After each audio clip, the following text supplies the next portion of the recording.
Добре дојдовте во Зебра. Константно активната политичка сцена во Македонија постојано ги исфрла на површина барањата и залагањата на граѓанскиот, односно на невладиниот сектор. Токму за нивната моќ, односно немоќ, за нивните активности и за нивното влијание и кредибилитет продолжуваме да зборуваме и денеска. Темата за политичката инструментализација на граѓанскиот сектор денеска ќе анализираме низ призмата на еден новинар и еден политиколог. Наши денешни гости се Бранко Геровски, добре дојдовте, и Ивица Бозевски. Ивица, кога почнува всушност партиската инструментализација на граѓанскиот сектор во Македонија? Кога почнува падот на кредибилитетот? Веднаш по иницијалниот тек по самостојувањето, по почетокот со политичките партии, веднаш потоа почнува таа што јас се нарекувам партиска колонизација на јавниот сектор. Ја некаде ја врзвам таа со формирањето на првата политичка влада. Значи некаде после 92-та година, по иницијалниот слободарски занос, доаѓа до еден вид на драстичен уплив на политиката во цивилниот сектор. Кроки. Ја гледате сцената на протести и контрапротести, дали всушност премногу регресираше таа граѓанска сцена и дали всушност имаме потврлање на улогата на будење на граѓанската свест? Некако се сведува на една политичка гротеска. Ние би рекол дека сега зависи зашто, дали зборуваме чисто за политичкото политизираното цивилно општество. Да, за цивилното општество е еден поширок термин. Ние најчесто кога зборуваме за граѓанскиот сектор и цивилното општество, мислиме за десетина луѓе што не мрцварат по екраните веќе 20 години, меѓутоа цивилниот сектор е една многу поширока категорија. Например, во цивилниот сектор имате и неполитички организации, неполитички нешта, например, за мене еден извонреден пример на цивилно општество е црковниот хор Хармосини, кој што секоја недела пее во црквата Свети Ѓорѓе, меѓутоа исто така настапува и на концерти со многу познати групи. Тоа е исто форма на цивилно општество. Цивилно општество се неколку иницијативи од еколошката сфера, од образовната сфера, неколку, например, нешта како француската градинка, француското училиште, кој што се исто така цивилно здружување и така натаму. Значи, овие форми малце ги запоставуваме за сметка на неколку, еден грст организации кои што се влезени, повидливи се нормално, заради тоа што и двете, и екипата што води политичката комуникација на СДСМ, и екипата што води политичката комуникација на ВМРО ДПМН ги насочува медиумите кон овие организации. Меѓутоа тоа не значи дека во другиот дел немаме едно живо, едно разиграно, едно жестоко цивилно општество. Штета што ние во јавноста тоа не го препознаваме и што многу често нивните иницијативи ги малце ги релативизираме.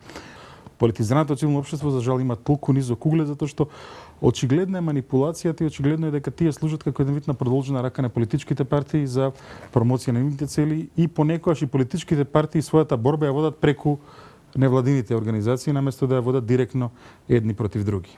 Да, токму тука, Геровски, јас би ве запрашала според вашето мислење, каква е таа перцепција на генералната јавност кон невладините организации? Дали ги доживуваат исклучиво како политичко-партиски сателити или можеби се раѓа и оној впечаток дека можеби тоа е мала, срамежлива, меѓутоа најава за граѓански активизам?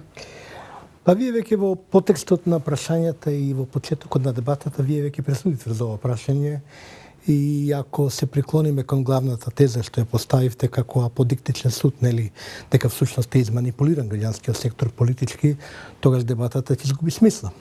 Се разбира, тоа нема да го дозволам, ќе се спротивставам на тезата, бидејќи мислам дека таа теза во најмала рака бара посериозна аргументација и во најмала рака граѓанската сцена, она што се случува на граѓанската сцена од тие времиња за кои зборуваше Боцевски, па се до време во денешно, бара ако ништо друго споредување со она што се случуваше и што се случува денеска на политичката сцена. И јас можам да наведам многу примери од последните, не знам, десетина години, кога во граѓанската сцена и во она што вие го нарекувате нејзин исполитизиран или партиски изманипулиран дел, всушност се случува многу сериозни иницијативи, да, со политичка боја, и да, бидејќи политиката не е само поле каде што имаат право да действуваат само политичките партии и политичарите, туку тоа е поле каде што треба да се изразат и имаат право да се изразат и граѓанските организации, активистите, индивидуалците, луѓето без конкретна партиска определба, како што господин Буцевски беше член во 2 влади, нели? Во една влада сум бил член. Добро, во другата бевте вработен како... Сум бил вработен како... Да, лице. и Сум бил член никој, на една влада. јас не би бил воопшто, на крај памет не ми текнува да му кажам да господин Буцевски дека бил партиски изманипулиран и така натаму, а бил член во влада која е, што е политичка функција по дефиниција. Сакам да кажам дека политиката е простор каде што можат, дозволено е, барем во едно демократско општество, да се изразат и другите субјекти од општеството, особено е тоа неопходно во време кога политиката се занимава со нашите животи повеќе од што тоа вообичаено. Денешнава политика, особено денешнава политика, тоа е константа во овие 20 години од независна Македонија, но особено да речеме последниве години од овој режим сега што е на власт, политиката се занимава со најситните детали на нашите животи. Од тоа како ќе ни изгледа нашето естетско доживување кога ќе се разбудиме са бајли ќе погледнеме на улица, до тоа колку жената и на кој начин жената има право да абортира, да речеме. Тоа се прашања кои се денеска се третираат како политички, се поставуваат како политички, бидејќи се решаваат со инструментите на политиката и природно е секој човек, секоја жена на пример, природно да го изрази своето мислење за тоа прашање и вие веднаш ќе кажете ако ја поддржува на најновата иницијатива на владата, таа е изманипулирана од страна на владеачката партија, а ако се спротивстави на најновата иницијатива за ограничување на ова право, тоа ќе речете, не, таа е изманипулирана од СДСМ, од опозицијата, од некоја друга опозицијска партија. Велите дека е легитимно да се граѓанските организации да се занимаваат со политички прашања, но дали е морално и легитимно да се користат тие како за пиар цели за да се симулира широка граѓанска поддршка за одредена политика? Без разлика дали владина или опозициона. Тој термин дури има една прекрасен термин во англиски, се вика astroturfing. Знаете, таму кај нив покрај тоа што има природна трева на стадионите, има и онаа вештачка трева. И сега нели сите се борат да бидат grassroot кај нив, нели? Самоникли. Автентични. Самоникли, така е на македонски град, така да, самоникнати било. Самоникнати, да. Самоникнати, меѓутоа очигледно дека станува збор за вештачка трева и во Македонија точно е тоа, тој феномен постои и тој феномен е злоупотребен и од двете страни. Јасно е тоа.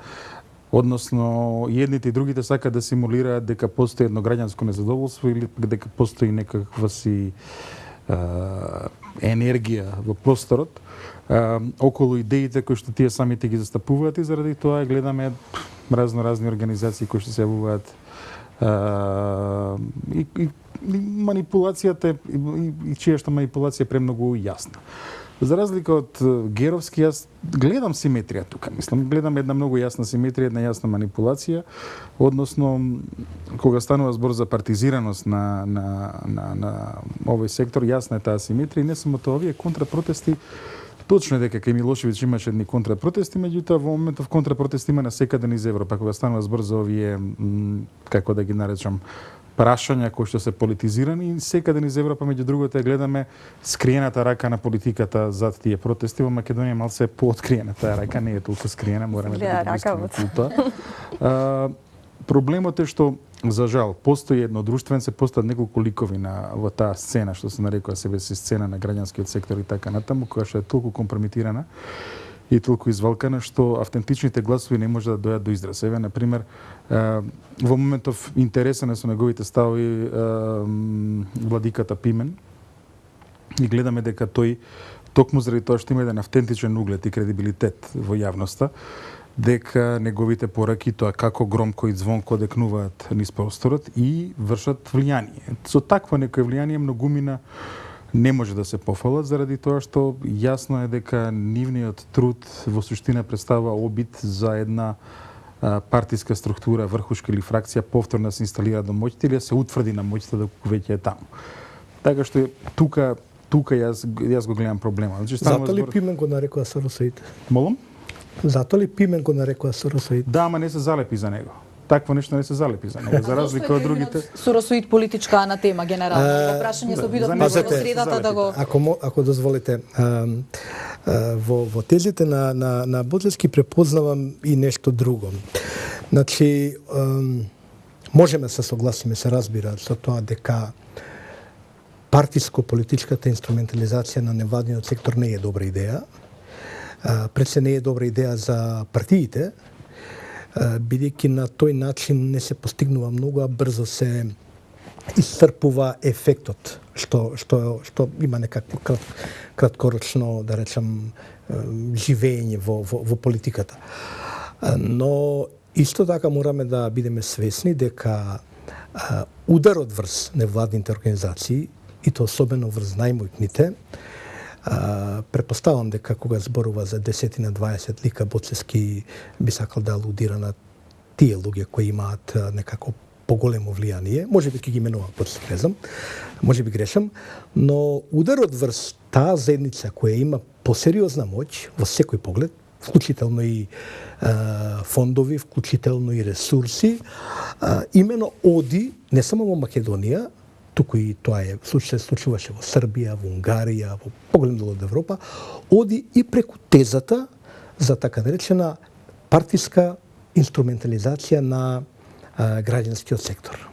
Значи, што се случува? Денеска, ако сте на било кој начин граѓански активист, тоа не е професија, јас одбивам за себе да се сметам за такво нешто, но сум активен во една иницијатива која нема дури ни формално, како да кажам, не е ни формална организација. Тоа е Граѓани за Европска Македонија, каде што веројатно се ситуирани дел од великови на кои мисли Боцевски, вклучително и мене се разбира. И кога настапувате за политички прашања, на што имате право, на што имате дури обврска, како што нагласи, во време кога политиката сериозно пенетрира во секојдневието, и кога ако сте сериозен човек не можете да се занимавате само со црковно пење и така натаму, бидејќи тоа не ми ги решава проблемите на животот од мене и на 2 милиони луѓе во земјава, тогаш веднаш ве стигнува стигмата и етикетата дека сте политички определен за ова или за она партија, или конкретно, например, во мојот случај, за опозицијата. И тоа е сериозен, тоа е смислено, значи тоа не е нешто што се доживува на ниво, како што прашувате вие, на перцепција. И да таа перцепција секогаш бара да има една приказна два пола. Значи, дајте... Точно е Геровски. Не. Тезата... Вие работите да се инсталира СДСМ на власта, ако зборуваш за ГЕМ. И станува збор за организација чии што јас се залагам апсолутно за тоа цивилното општество да се има својата роља во општеството и таа роља да биде максимално транспарентна. За таа организација јас не видов, таа членска организација очигледно не е. Која финансира? Од каде ја финансира? Си плаќаат луѓето таму влезница кога влегуваат. Јас на пример за предавање од Асел луѓе немам проблем да си платам влезница да си влезам. Земав кој ја запалив колата, си платив влезница, отидов Пол Кругман да го слушам во Белград, например. Не ми беше потребен никој мене да ми кажува дека не знам што се случува, едноставно тој човек, публиката, ја нели. Ако е прашањето до плаќање влезница, ќе го регулираме тоа. Барем за тебе веднаш што се вели, не е спорно. Не е тоа прашањето. Не, тоа е прашањето. Тоа е прашањето. Без транспарентност не постои.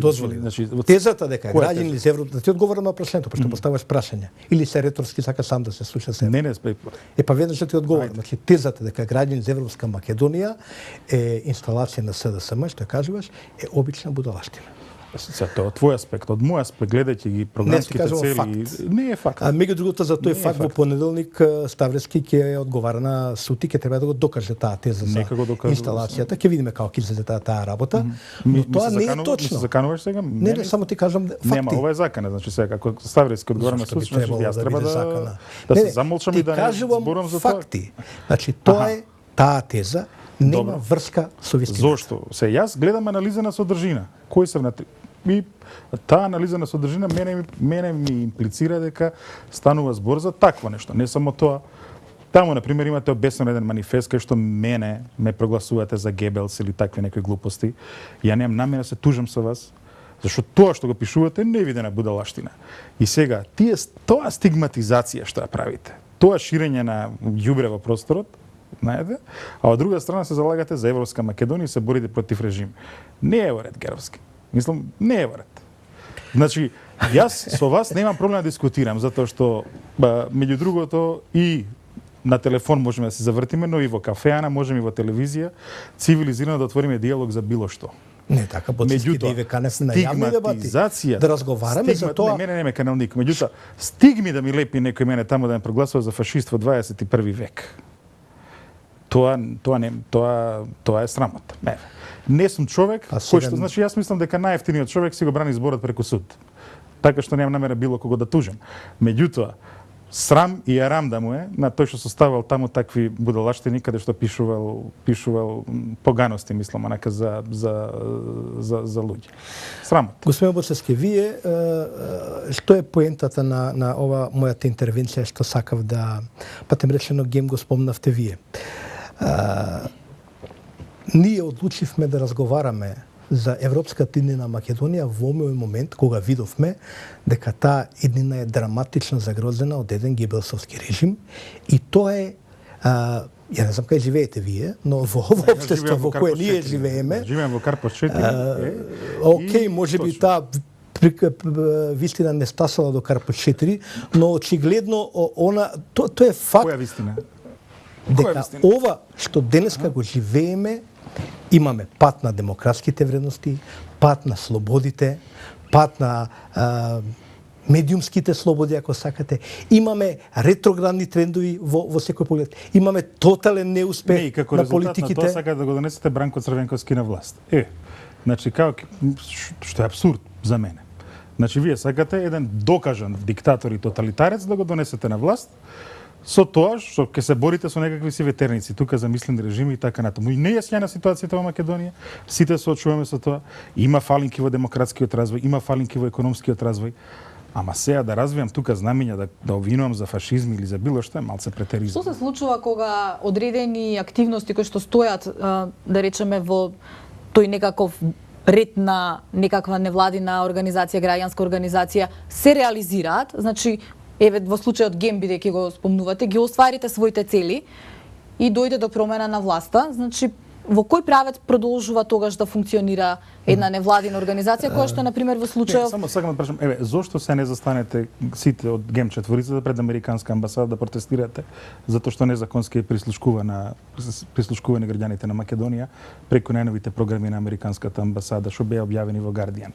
Ако е толку до човек кој прави и вие и Хелсинки и така натаму, онаму на кале застанете со транспарентни, борете се за одбрана на човековите права кои што ги загрозува туѓа земја. Има ли реално да има? Сакаш да кажеш и сега сме и американска инсталација. Не сте, сакам да кажам да бидете доследни до она за што се залагате. А ако се залагате за човекови права, гледате таму што се случило, значи петиција, побарете објаснување и така натаму. Размислувавме да фрламе јајца врз општина центар, но се откажавме во последен момент. Ама не. Може да говорам на прашањето. Доследноста каде? Тоа прашувам. Доследност е во нашата, како да кажам, ставовите со кои настапуваме некаде од 2008 година, од тогаш до денеска не се променети. Целта наша, кога веќе прашувате за граѓанска Македонија, не е да донесеме било кого на власт, или не е ние да се донесеме на власт, зашто би, ако сме толку мокни, зашто би го носели Црвенковски на власт? Сами ќе си ја земеме власта, не сме будали, некој друго да носиме. Не е тоа поентата. Ниту била во поентата тогаш кога се формиравме. Ние едноставно свативме дека се случува она што во тоа време не беше доволно јасно, а денеска, и ви се извинувам, на секој келнер му е познато дека држава не оди во подобра насока. Мене ме зачудува како не ви јасно дека оваа држава не напредува кон Европската унија. Напротив, назадува, па дури од времето кога ти беше министер за интеграција. И сега кога ние тоа го поставуваме како трибина, пред грчката амбасада, ГЕМ, ја ќе дојдем на таа трибина пред грчката амбасада да направиме и да им вручиме една петиција што не напредува кон него заради нив. Тоа е тоа.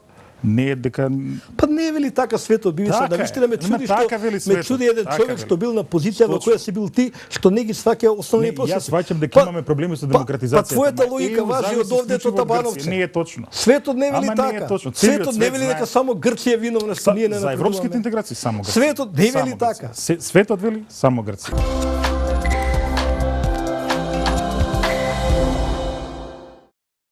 Оно што се случува пред Општина Центар за мене тоа не се невладини организации, тоа не се активисти, тоа се глумци кои што се дојдени тука да кажат порака која што некој друг ја мисли, да доаѓаат да фрлаат јајца и така натаму, она што се виде со сендвичите и давањето јајца на подавањето на оние што фрла, некои организации, некои луѓе си имаат едноставно преземено улога на глумци и учествуваат во некаков театар. Наместо пораките против Жерновски да ги кажува лично премиерот, тој организира 1000 луѓе и тие доаѓаат и ја кажуваат пораката место него. Кога од член на граѓанска организација која што се појави на сличен начин. Значи, ние исто така немавме слушнато ни за плоштад Слобода, ни за распеани Скопје, ни тие се појавија од недадеш. И не е тоа толку нетипично за некаква си прва почетна промоција на некоја невладина организација, така се појавија и овие граѓани.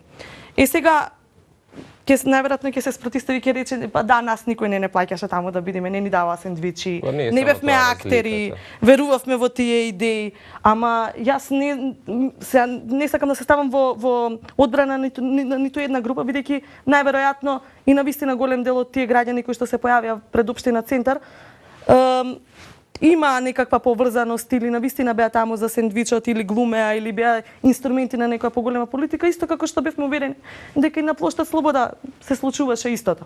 Плоштад Слобода не успеа 1000 луѓе да собере на плоштад за неколку часа, туку за 4 дена успеа да собере заедно со прва архибригада 150 луѓе, кои што сите дојдоа со лик, со име и презиме. Плоштад Слобода е формирана од 15 луѓе кои што стојат со име и презиме и со своји биографии во Централен регистар. Некои повеќето од нив се јавни личности, што колумнисти, што активисти и така натаму.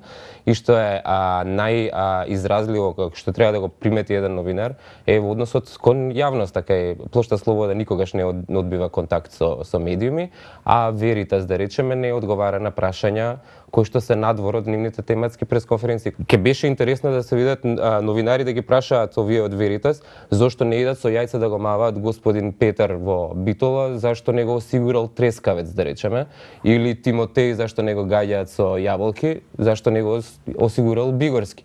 Таму не се појавуваат, немат никакво мислење. На Google, ако ги изгуглаш, ниту еден од нив не немал никогаш став за ништо.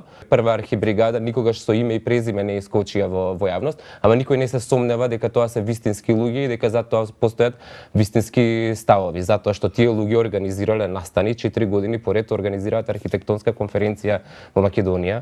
Тоа се студенти од архитектонскиот факултет, професорите ги знаат, не е тоа непостоечка организација како што е Веритас. Кај нас работите ги подкопува партијата, организира луѓе, вели вие ќе формирате невладина организација, плашејќи се од менталитетот на македонскиот граѓанин на почетокот на 90-тите години, дека се една партија прави, се е државата и сега ни треба граѓанин наеднаш и таа е таа линија на Институтот Отворено општество и Сорос која што промовира и која што оваа актуелна власт успеа до некаде да демистифицира пиар улогата на невладините организации. Извини, никаков доказ за ова дека СДСМ преку Сорос ги натерала луѓето од полициска бруталност да излезат на доволно улица? се кадровските решенија. Кои кадровски решенија во полициска бруталност? На кого конкретно мислиш? Значи, ако зборуваме Имаше министерски позиции таму, има некој човек кој што не ги мора да води, ги бидат- влече конците? Мене не ми е јасно, например, како човек во еден момент е активист, граѓански, значи со одредени политички ставови, меѓутоа решил тоа да не го прави преку политичка партија, туку да гради јавна политика како граѓанин и потоа, нели, 3-4 сати е тоа, потоа 3-4 сати е во раководството на одредена политичка партија. Зборуваме за корупција во умот, не зборуваме дури ни за финансиска надокнада, наверојатно и тоа го има. На линија на Соросоид, зашто баш сега се одеднаш се претвори во една тема, а ако се знае дека претходно Затоа што оваа влада не може да го поднесе Сорос, Џорџ Сорос, Владимир Милчин, целата фондација одека, при тоа заборавајќи дека соработувале со него и Министерството за образование, Министерството за труд и социјала, култура и така натаму, користеле пари на Сорос. Јас никогаш не сум бил член на управен одбор као што бил Ѓорѓе Иванов, као што бил Паскал Кузман и така натаму, они не се нарекувани соросоиди. Значи соросоиде можем да речем привремена навреда, додека дека не преминеш од другата страна и тогаш стануваш патриот.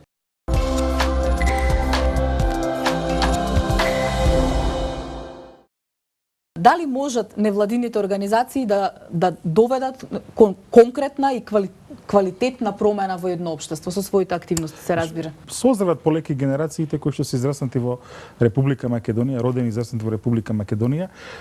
Меѓу другото, јас ги забележам како наставник и нивните пориви, и нивните стремежи и така натаму. Гледам дека тие секако дека не се препознаваат во оваа агенда целосно што ја нуди владеачката партија, дибидус па ично се препознаваат во таа опозицијската.